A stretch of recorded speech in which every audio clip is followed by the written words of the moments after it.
So welcome to eCampus Ontario's pre-conference webinar series organized as part of our 8th annual Micro-Credential Forum. My name is Michael Krobach and I'll be your host for today. Please note that this session is being recorded and will be published online via our YouTube channel for asynchronous viewing in March.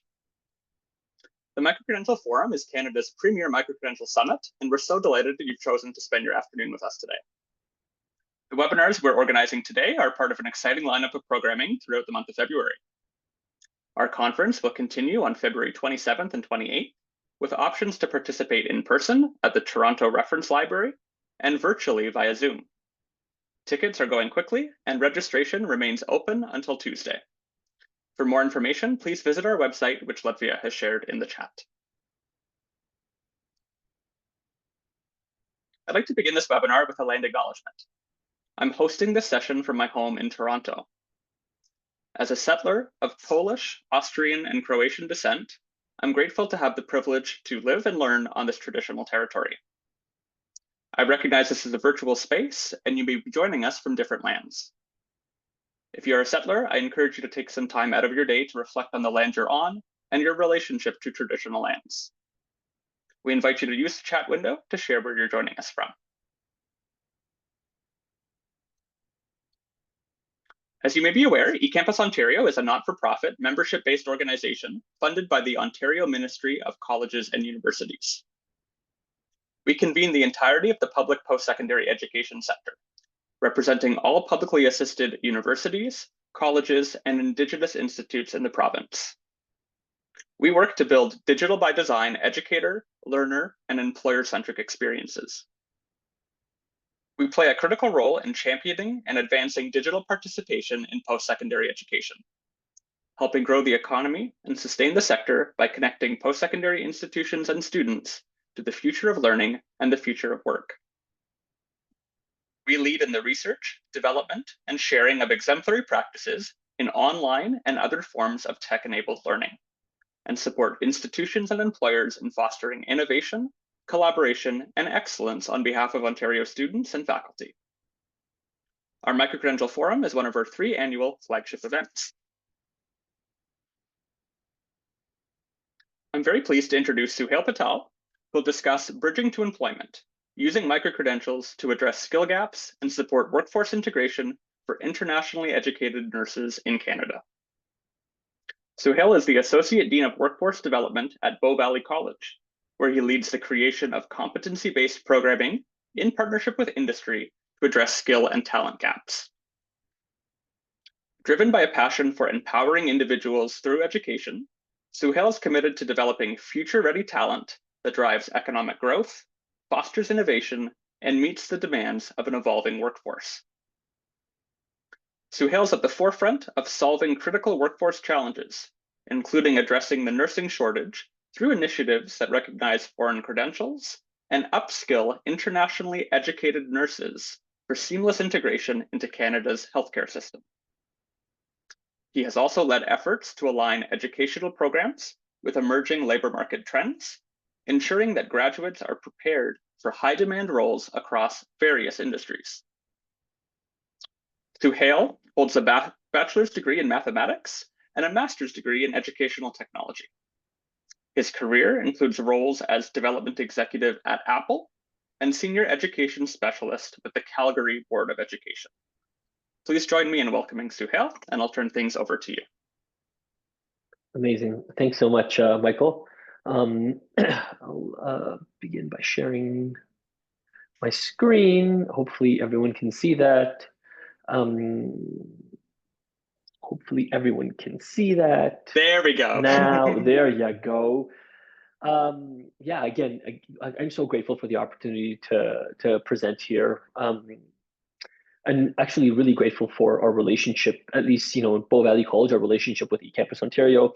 We always have an immense sort of pleasure in, connecting with the likes of Robert and Rich, and, we're all at some of the same conferences, and it's really great to sort of expand that sort of relationship with the rest of the team. I'm really excited also about being at the Micro-Credential Forum, the in-person event at the end of the month.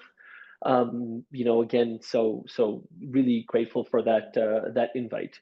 Um, I'm hoping to spend, some time today talking through, but then also maybe showing you some of, what we're doing at the college around just workforce development, and particularly around foreign credential recognition for internationally educated registered nurses. Um, is the sound okay? I want to make sure that the sound is okay before I move on. Michael, we're good? Okay, great. So, um, this is a bit of the agenda for the day. I want to touch on a little bit of sort of the talent gap from a broad perspective, share a little bit about our Pivot Ed initiative at the college, deep dive into the foreign credential recognition program, and then do a live demo, a very short demo of what sort of things look and feel like in the technology we're using. And then at the end, I'll leave ample time for a bit of an AMA.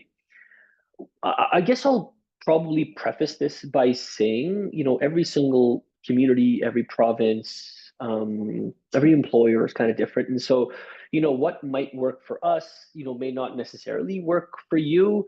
But, I share this in hopes that you can, maybe, steal some of what we're doing and, localize it to your own context and hopefully drive, the kind of change and impact that you're looking to affect.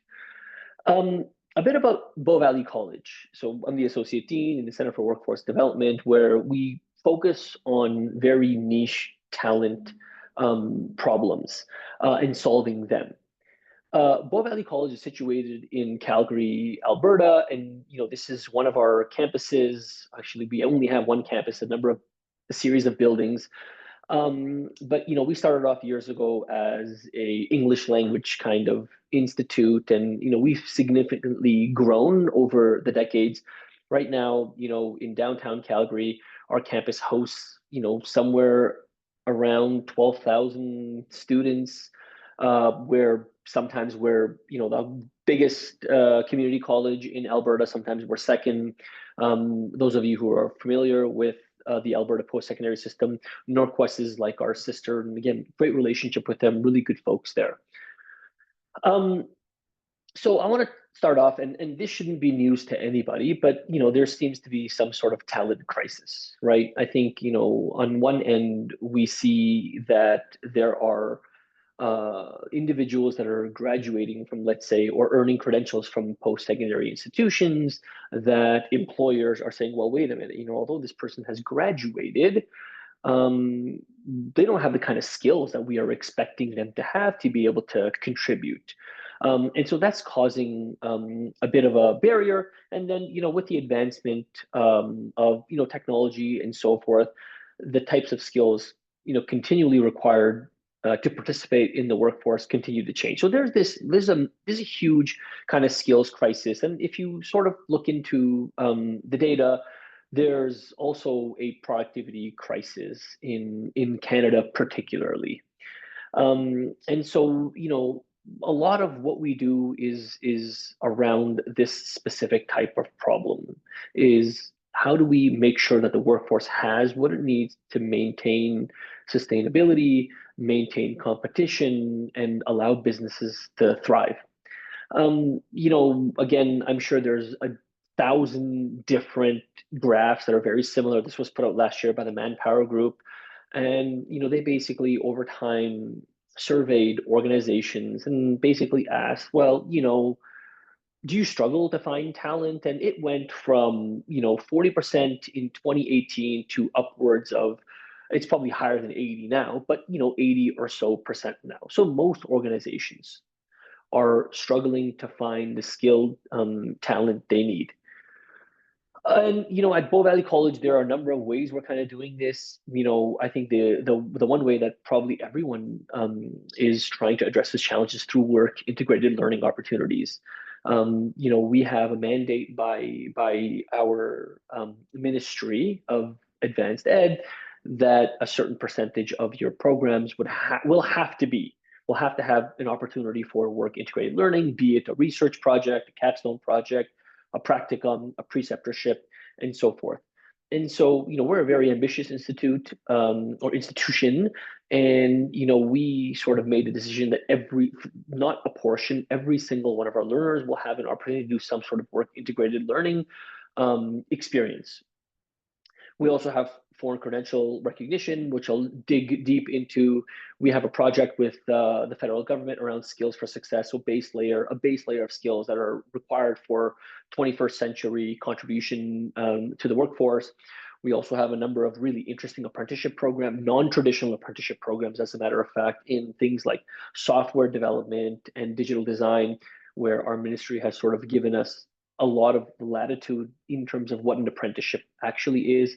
And so we're sort of moving heavy in that direction, trying to change the definition of apprenticeships, and then pivoted micro credentials, custom developments for employers and for individuals looking to upskill and or reskill. The genesis of workforce development and pivoted, which is the broad umbrella for all of what I would say myself and my team do, is really around allowing people to pivot their careers in whatever manner they see fit. The inception of Pivoted came from the last, Alberta, if you're familiar, sort of, boom, bust, oil, energy, right? Some years it's amazing, we're making it rain, and some years it's pretty dry. And so during our last bust,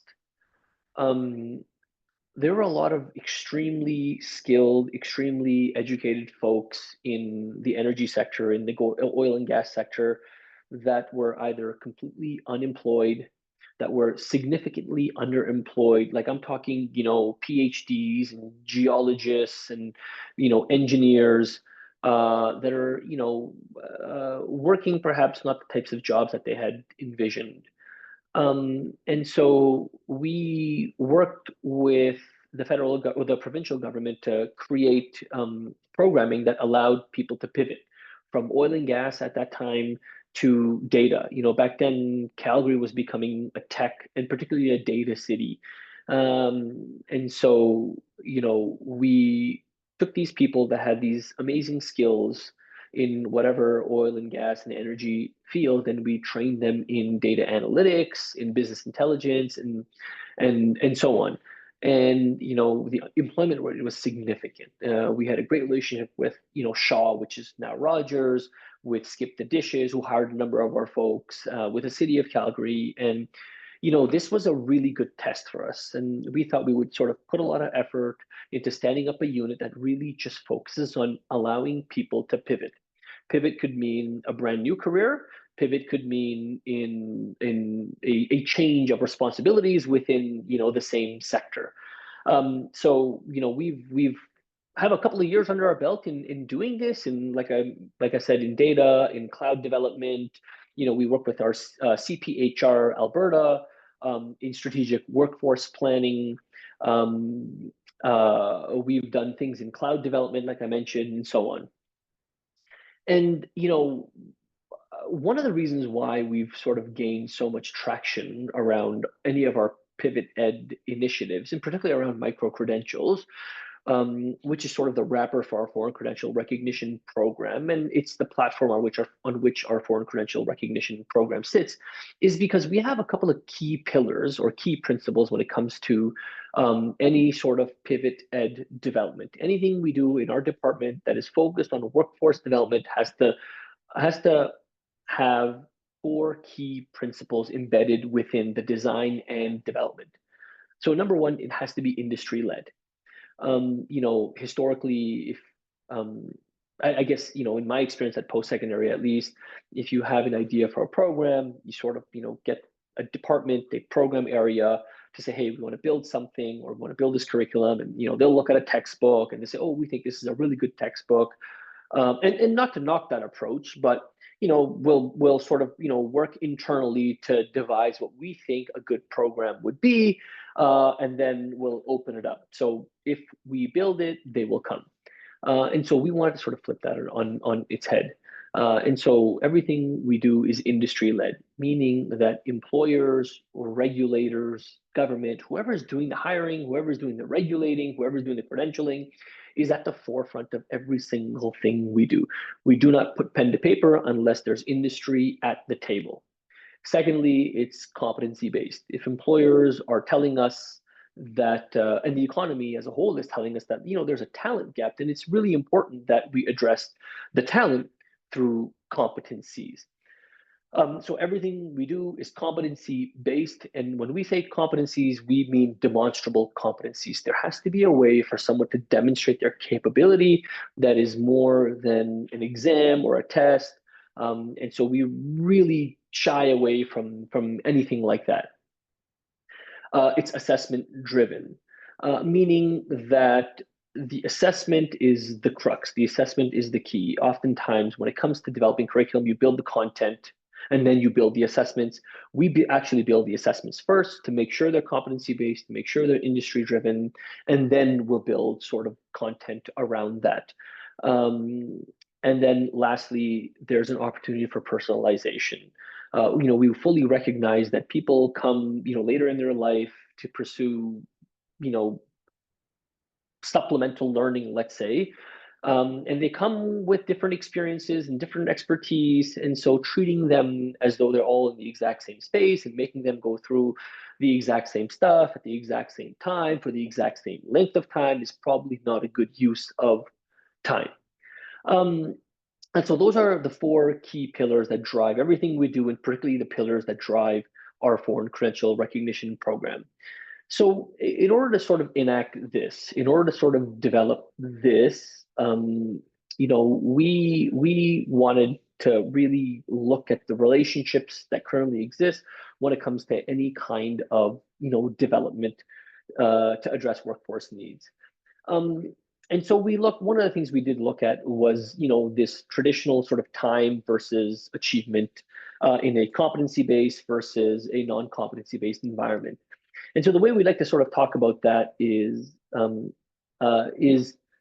typically if you have a I don't know, let's 3 credit, 45-hour course, your 45 hours is fixed. 45 hours is fixed, and the achievement is generally on the bell curve somewhere. So most people are somewhere in the middle in terms of their achievement. Some people are very low, some people are very high, and we want to sort of flip that on its head. What if we design an environment where the time spent was completely variable, but the static value was the achievement? So if you spent 5 hours or 45 hours, it didn't matter as long as your achievement was high. And so this is the rationale for why we went to a competency-based approach for everything we do. And it's a true competency-based approach where it's direct assessment. You can move sort of at your own pace. So when we work with employers, our recipe is, and again, the same recipe. The reason why I'm sharing this is because the same recipe holds true for our foreign credential recognition program. It's the employer experience is as follows. So number one, we work with them to identify the gaps. And I'll get into some of the gaps, some of the nuances around the gaps, foreign credential recognition. And so we work with them to identify these gaps. What are they? What specific skills are you looking for, and so forth? And then, once we think that there's a problem that's worth solving, we work with them to identify the skills that are required, right? We do a deep dive into the kinds of skills that that they would hire for. And that's the key piece, right? Is we can build whatever you want, but if you're not going to hire the individual with, this sort of skill set, then what's the sense in doing any of this work? And then thirdly, we design as much as possible authentic assessments. If we can't design them, we try to find partners who can design them on our behalf if it's either too costly or if it's not possible for us to do because we don't have the skill set. And then lastly is where we create the learning pathway. Can you hold on just one? I'm so sorry. I think someone's running the vacuum in my house, and I kind of have to get that shut off just for 1 second. I'm so sorry. One moment.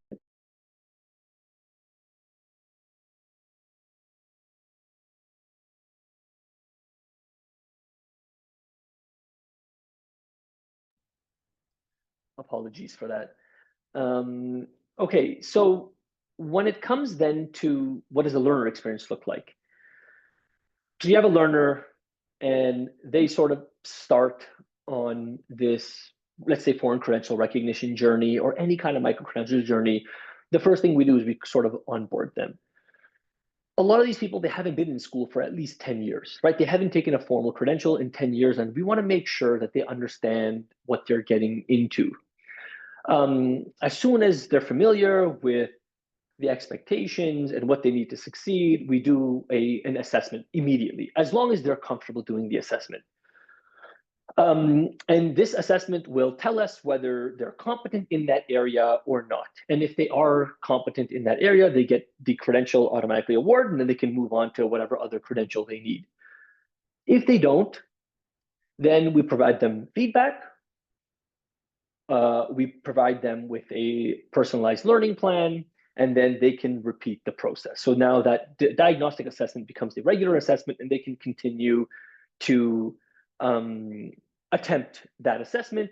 And the good thing is we provide multiple opportunities for individuals to assess, and then the learner gets to dictate the pace at which they want to progress.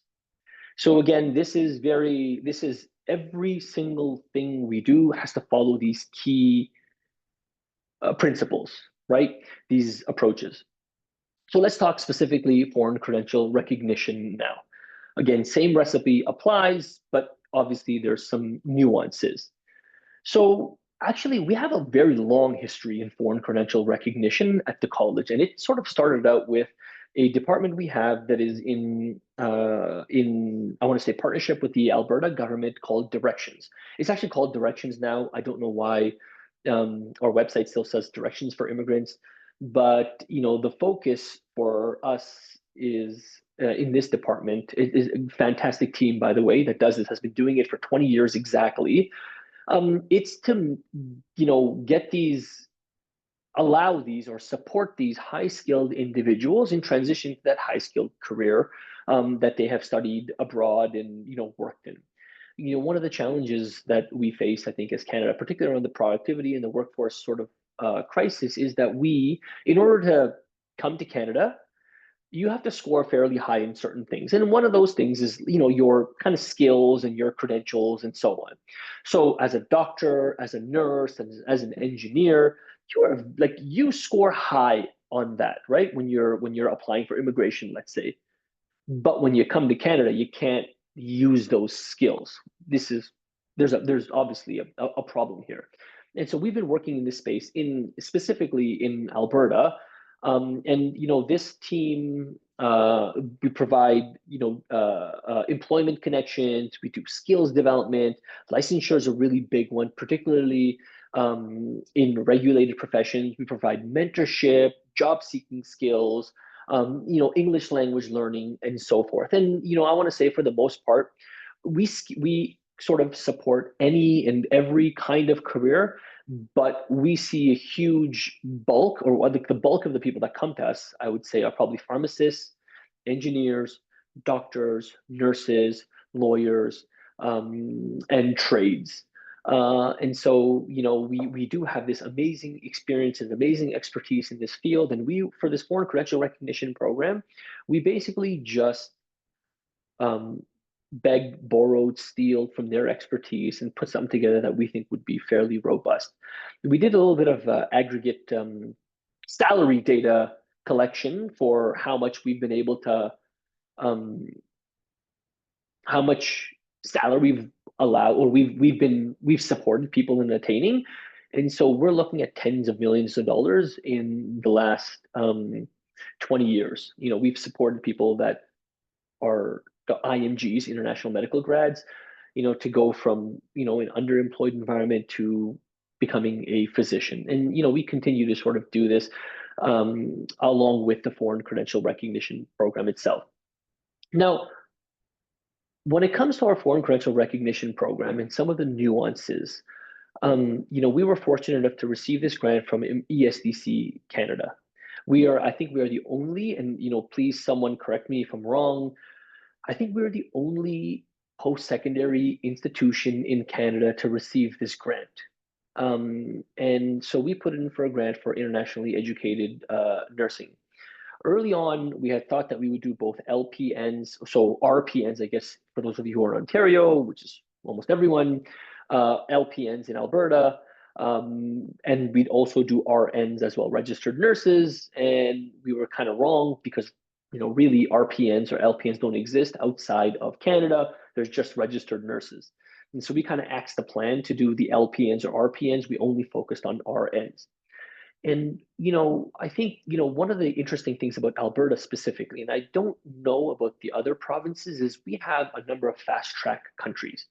If you come from 9 countries, if you come from the Philippines, if you come from India, if you come from Nigeria, if you come from Australia, New Zealand, England, US, you are what's called a fast track applicant, and you can immediately write your licensure exam and you're on your way to practice. So you can get your license.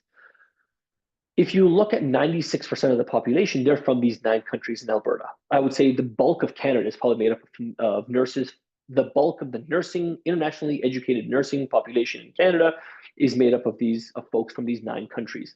However, what we realized in talking to employers, and this is why and regulators, this is why this employment first piece, or sorry, this employee driven piece is extremely important, is that the data, when we talked to them, the data basically said that a path to licensure doesn't mean a path to employment.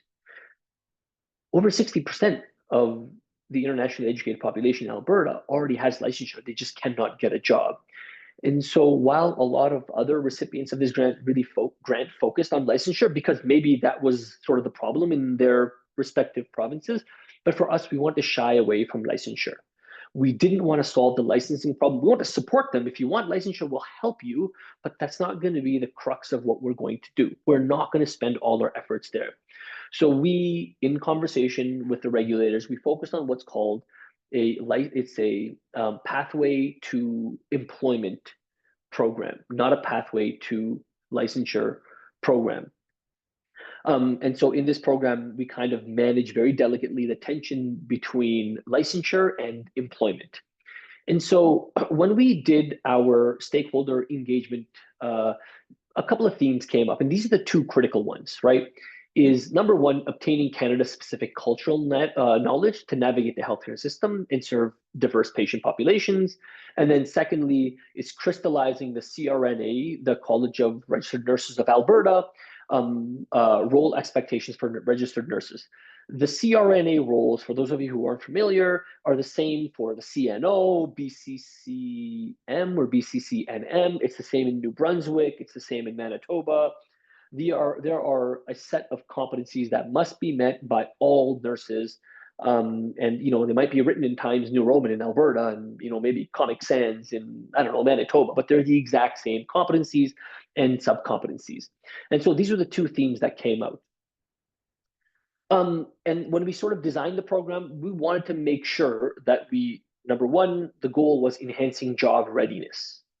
We wanted to make sure that we honor pre-existing skills. And so the way we sort of talk about that is we're not going to teach you nursing from 0 to 100. The understanding is how to be a nurse, and we only take people into this program who have practiced in the last 5 to 7 years. If you've been out of practice for 20 years, but although you're in Canada, we sort of shy away from allowing people to take this program because the gap is too big and our program is not designed for that. So we want to honor those pre-existing skills. And then wherever the gaps were, we want to make sure we address those key gaps. And then, of course, the ultimate responsibility is ensuring patient safety in whatever you do. There was this slide that probably shouldn't have been. It probably had something. I can't remember what it was because it's just I don't know what happened there, so my apologies. But basically, the program at a glance, we focused on 3 key themes, I would say. So we have a program split into 3. So number 1, when it comes to the Canada-specific competencies, we want to make sure that people had within the nursing discipline, the Canadian cultural competencies.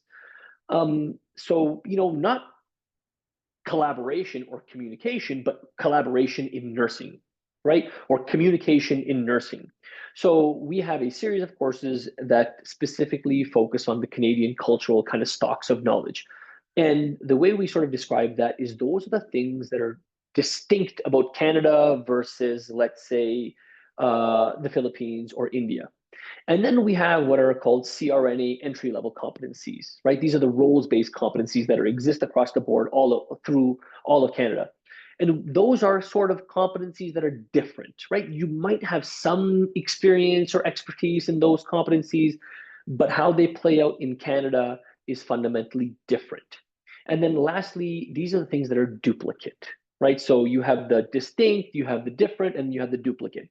So clinical mastery is sort of the duplicate, meaning the way you address or the way you dress a wound in the Philippines is probably the same as how you would do how you address a wound in Canada. How you would administer medicine, how you would, IV initiation, TPE, all that kind of stuff it's a duplicate, but those are core skills that we have to embed into the program because they make up a large part of the psychomotor skills that you practice as a registered nurse. So a deep dive into the Canadian cultural competencies. We identified sort of five key courses, and each of these are represented by a micro credential. So DEI, or diversity and inclusion in registered nursing. Again, probably not something that's very much practiced. I want to say and pardon me if I hope I'm wrong, but in, let's say, India or in the Philippines. But that's really, really important for us. Canadian registered nursing practice, i.e., the scope of practice. It's a huge difference between how nurses practice in Canada versus how nurses practice abroad. The culturally safe nursing practices promoting Indigenous health. This is really our response to the calls to action, the TRC, and we do serve in Alberta and I'm sure other places in Canada. A large Indigenous population. And then, of course, enhancing communication skills. This is the one that came up the most, right? Is how people communicate abroad versus how they communicate here is different. Let's say in India, you basically just say what the doctor told you, or you just do what the doctor told you have to do. You don't ask questions, whereas over here, you have a duty to ask questions, right? If you think that as a nurse, if someone has perhaps recommended a dose that may be too high of a certain medicine, it's your duty as a nurse to sort of challenge that, and how you challenge it is really important. Same with receiving sort of communication. If you're challenged on something, it's not that you're incompetent or you're going to get fired. It's sort of changing that perception where, well, it's everyone's responsibility. Patient care is extremely important. And then, of course, there's the legal aspects of registered nursing, again, very distinct in Canada versus anywhere else. When it comes to some of the entry-level competencies, I'm not going to speak too much about these, but as a nurse, you have to demonstrate competence in being a clinician and a scholar and a communicator and an educator and a professional and so on.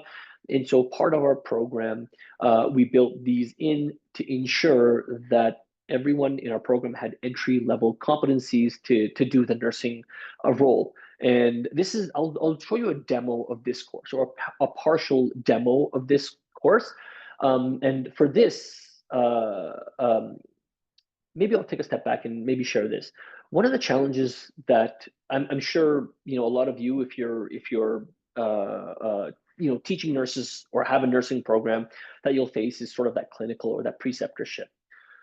Bow Valley College has probably the largest LPN program in Canada, over 1,000 nurses, if I'm not mistaken, at once. And getting a clinical placement for every single nurse is a huge challenge. And so it's the same for this foreign credential recognition program. We so badly wanted to provide that preceptorship opportunity, but it didn't exist. The system in Alberta just could not handle it, and so we had to find other ways to do it. One of the benefits of the pandemic was that we actually couldn't allow anyone to do any preceptorships. Um, this is before the foreign credential recognition program, and so we worked with the regulators. We did a lot of research. We found great technology, and we were able to supplement up to 50% of clinical hours using simulation, and in particular, a virtual reality, which is just it's unbelievable what you can do in virtual reality nowadays. And I'll kind of show you what that sort of platform looks like that we've partnered with a company on. But again, it's been extremely, extremely beneficial for the learners.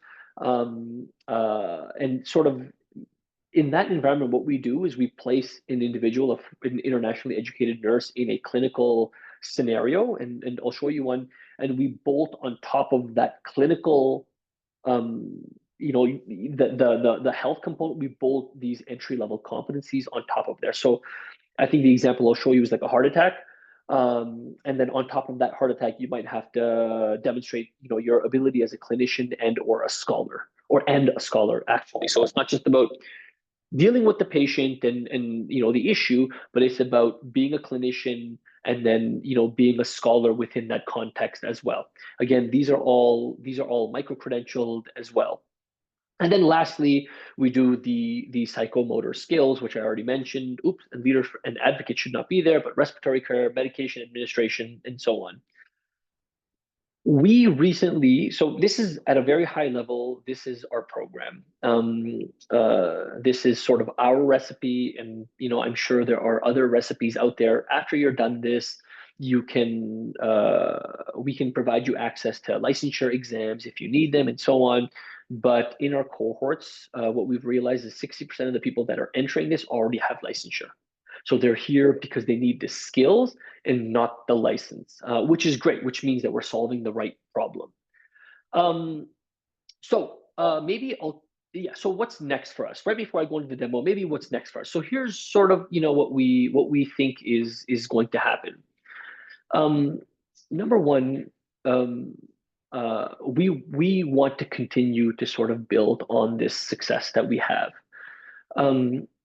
Our hypothesis, based on conversations with employers and with IENs, is that the bulk of the individuals that graduate from this program, and I say graduate because this program is an approved bridging program now. So initially we were thinking it would be independent micro credentials or an aggregate series of micro credentials. But the regulator, so CRNA, has sort of endorsed this as being a bridging program. And so you will get, as an individual, if you take the entire program end to end, you get a series of micro credentials, but at the end you get a certificate of bridging as well. So what we're sort of hypothesizing is when you graduate from this program, by and large, you will work in two domains, I would say. Number one, you'll work in continuing care, right? A lot of the IENs, and I'm sure it's the same across Canada, a lot of IENs, they go into continuing care facilities.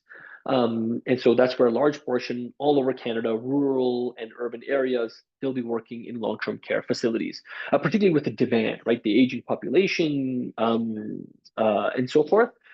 The other thing that we're thinking is that these individuals will go into acute care in rural communities. And so what we're looking at doing, we're actually working on this right now, is we've given you a base level of competencies in this program, but we want to be part of your journey as you grow, as you either gain employment or as you are, newly employed. And so we're building out a series of micro-credentials in rural acute care and in continuing care that individuals that are part of this program can continue to come back to us for. And so at sort of no cost, you're able to take these courses because we want to be part of that successful journey and want to make sure you have all the skills required, not just the basics. The other thing is we're looking at expanding our offering in other areas. So we think we have a recipe for internationally educated nurses. We want to apply that to maybe IMGs. We want to apply that to non-health related areas like engineering, and the law and so on. And so we're working right now on sort of building well, pitching and then building a platform that supports foreign credential recognition, licensure, and so on. So that's, again, very high level. This is what we're up to at the college. And then I'm going to stop sharing and then I'll share a different screen just to show you what one of our courses look like, if that's okay. So I'll maybe kill this for now and this, and I'll share my other screen. One, share. Okay, great.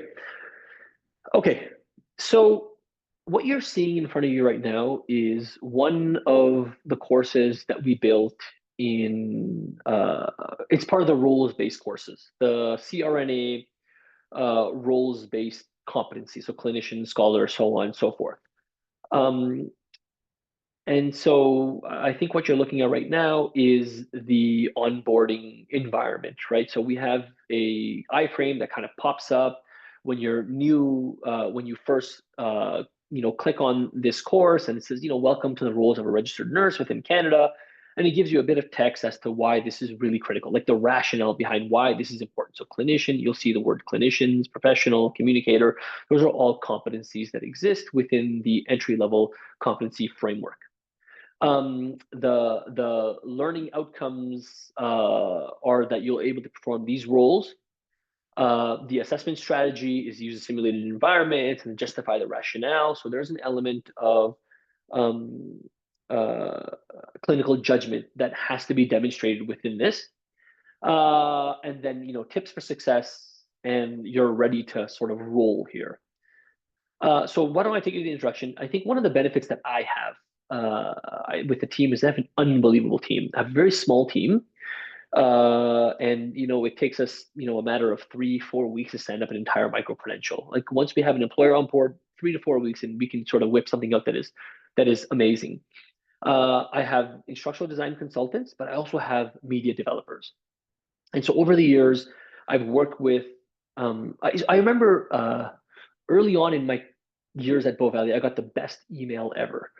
And at that time, I was running sort of the con ed department, and a student emailed me, and it was a very direct email, and it basically read, I've taken a lot of courses in my time. By far, your courses are the worst. I can't tell heads from tails on your course. I want a refund. And like that really sat with me. And, so I worked with my team to develop sort of, I want to say, more beautiful, more simple learning environments where you're not creating confusion, but you're allowing sort of the environment to kind of disappear, make it super easy to navigate and really focus on competence. So you log into this environment, and we're just using D2L. We have a great relationship with D2L, great people, and they've worked really closely with us on this. So this is the course, and the course, this is the introductory, not module, but this is the introductory note, right? So these upcoming courses are designed to bridge the gap between your current abilities and the specific expectations for registered nurses. How will this happen? You will be provided with the immersive clinical scenario in VR designed specifically for nursing education. And then this is, and I probably shouldn't play it, but I had my team, again, design videos. I don't know if you'll be able to hear it or not. I said I wouldn't play a video.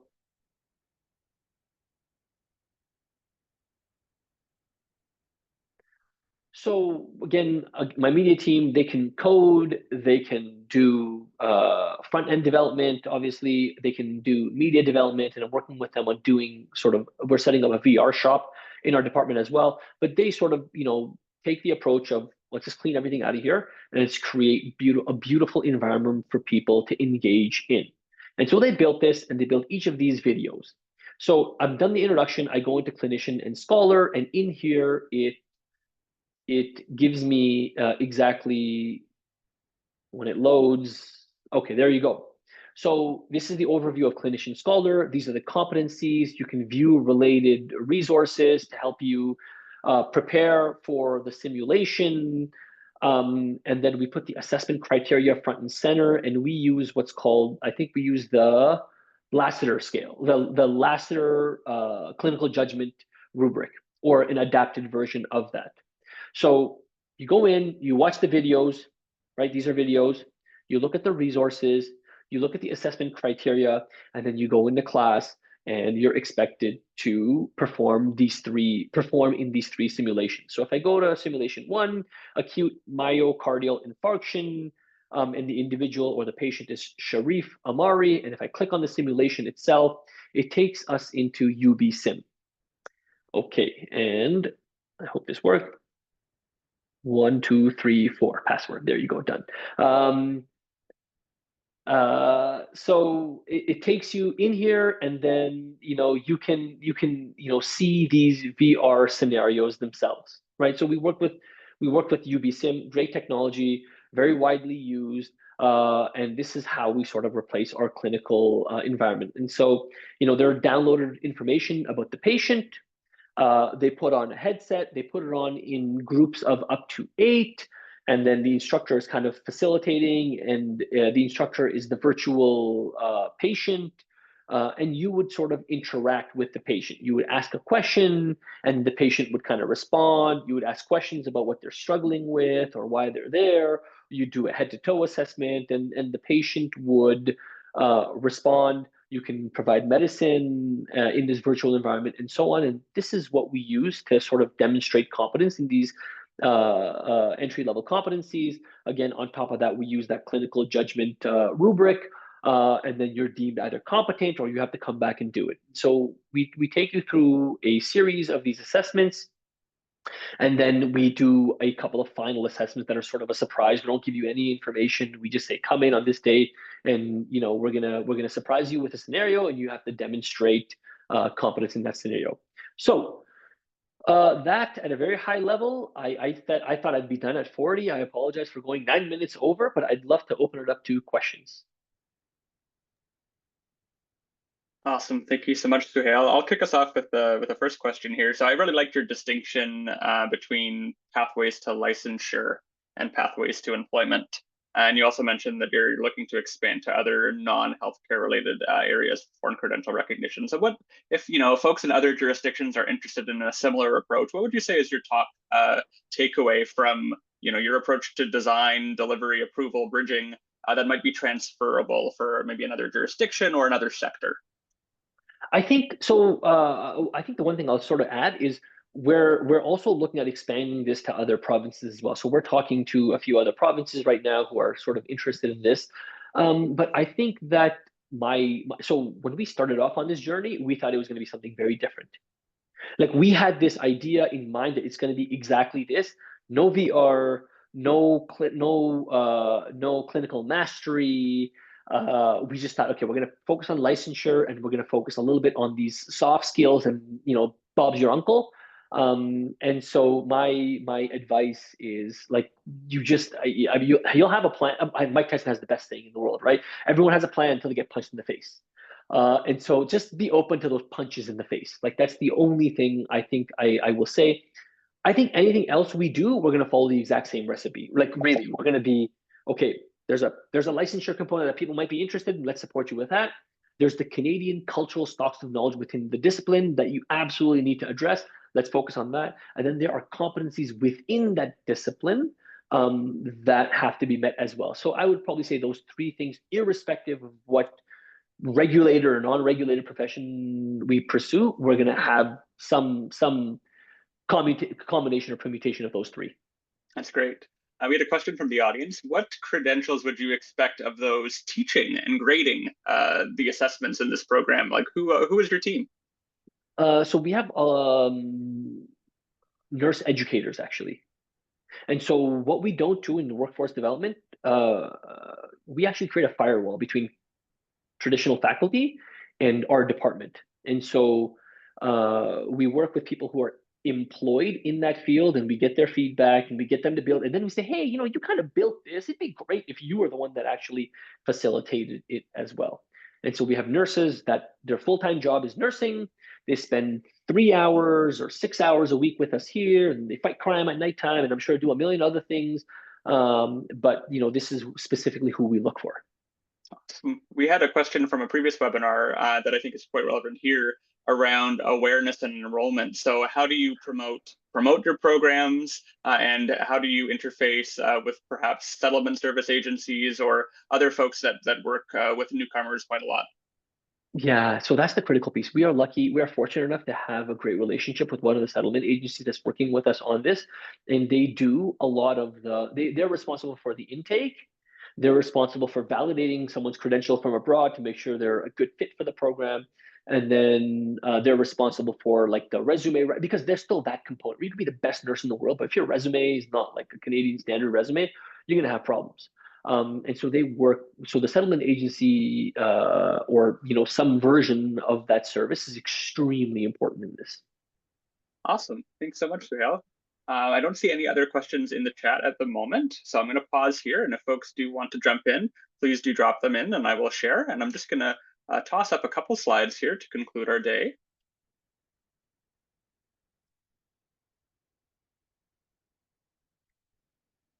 So once again, I want to thank our sponsors here who have supported the Microcredential Forum, the Government of Ontario, CCI Learning, the Indigenous Institutes Consortium, the Ontario Council on Articulation and Transfer, Lightcast, and our friends at Pressbooks. Our conversation will continue in 2 weeks' time at the Toronto Reference Library, and Suhail's mentioned that he'll be joining us there. Over 2 full and exciting days, we will explore how microcredentials and upskilling programs are rapidly addressing current skill shortages and anticipating future skills needs in sectors critical to Canada's economic and social prosperity. From advanced manufacturing to healthcare and electric vehicles, the Microcredential Forum will highlight how post-secondary institutions, industry partners, and eCampus Ontario are working together to equip learners and businesses with the tools and talent they need to thrive. Our event schedule includes more than 25 presentations and workshops, catered lunch socials, and a special networking reception. Join us on February 27th and 28th as we drive innovation in the higher education sector, bridge skill gaps, and build futures. I'll drop a link in the chat in a moment, and we hope to see you there. So I will stop my screen share here and stop our recording. And if folks do want to stick on the call a little bit more and have an informal conversation in the next 5 minutes, you're welcome to do so. But thank you again for your time today. And again, a big thank you to Suhayl for joining us for an exceptional presentation.